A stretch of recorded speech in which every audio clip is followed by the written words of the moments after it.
In a previous life, one of the things that I started to notice as a GM was that there were particular customers that were just a royal pain.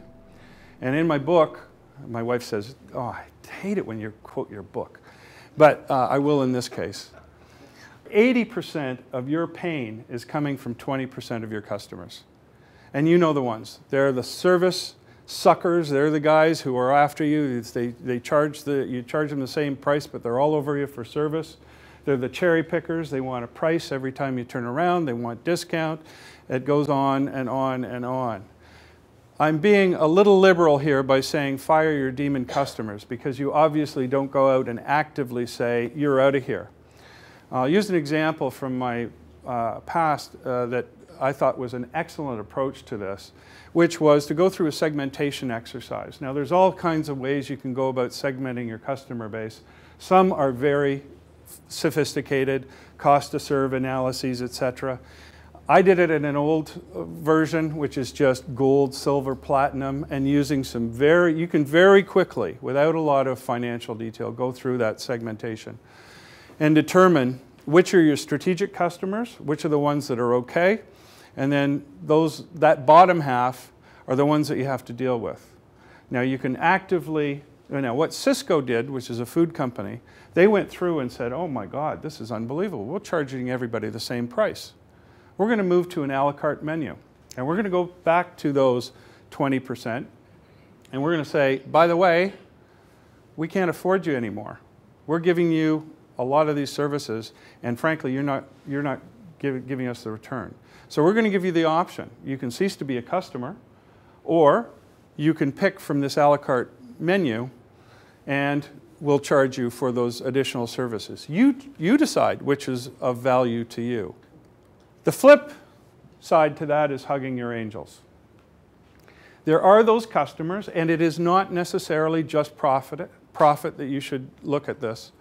There are those customers that are going to be with you and support you and offer you growth potential in the future that you're going to have to hang your hat on. And in this case, you might want to take some liberties with your margin. Okay? And by that I mean you can overservice them, because now is when you are going to create long-lasting friends. They will stick with you. The stories I hear about people who've built their businesses up, and boy, I remember when Joe was really fantastic and I was in the lurch and he did this for me, or whatever you can do to those particular individuals, and you got to be very specific. Boy, that's going to pay big time down the road. Now, a word on pricing. You have to have some kind of a mathematical equation so you look like you're smart. Consumer value is quality over price. A little later on, one of the handouts I'm going to give you is a handout that shows you how much volume you have to make up for a price decline. Volume and or revenue. So in a situation like this, when we go into this horrible situation of declining markets, whatever, most people's reaction is the fastest way that I can deal with my volume decline is to take my price down. Because what happens to this is quality, this is price, this number gets lower, this whole number gets bigger, the theory being that consumer value increases. But unfortunately, you know what happens? Everybody else thinks the same thing. So what happens is you take your price down, everybody else takes their price down, and all of a sudden you don't get an advantage in the marketplace, and all you've done is margin your business down. And that is potentially forever.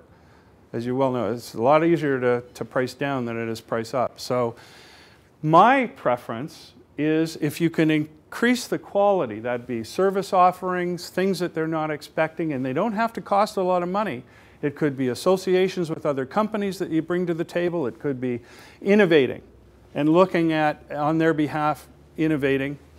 And when I say that too, I will say that solving your customer's problem is one thing. Solving your customer's problem is the way to nirvana. So if you really understand what your customers are dealing with, another way of saying that is putting your customer hat on, that is how you're going to create the best value for your customer. So, hugging your angels, extending that concept, products, employees, and suppliers. So on the product side, what you want to be looking at is exactly what we talked about on the customer side. BCG or somebody else does the little, where's my little? This, I don't do it the same way as BCG, but it's very easy to take your customers. This is high margin, or your products. This is high growth. And of course, where you want to be on this is right in this area here. It's a very easy thing to look across your products and services that you offer and say, where I want to be is the highest margin, the highest growth. Where you don't want to be is this area here, which is low growth, low margin. I would encourage you to go through whatever offerings you have in some systematic form and go through this exercise of doing some segmentation and understanding what is going to be the opportunity. And right there, I will tell you that I went into that business that we talked about before in my CV. It was a $400 million business, but in fact, in 3 years, I took the volume down, or the top line down, by 40% by exiting these, and I doubled the profitability of the business. So it's not necessary. A lot of people get hung up on revenue. I get hung up on the bottom line. Certainly you have to have organic revenue, but there are good ways and bad ways to get that. So products, employees. A lot of the articles in literature right now have been talking about the importance of re-looking at your employee base, and I hate the word actually.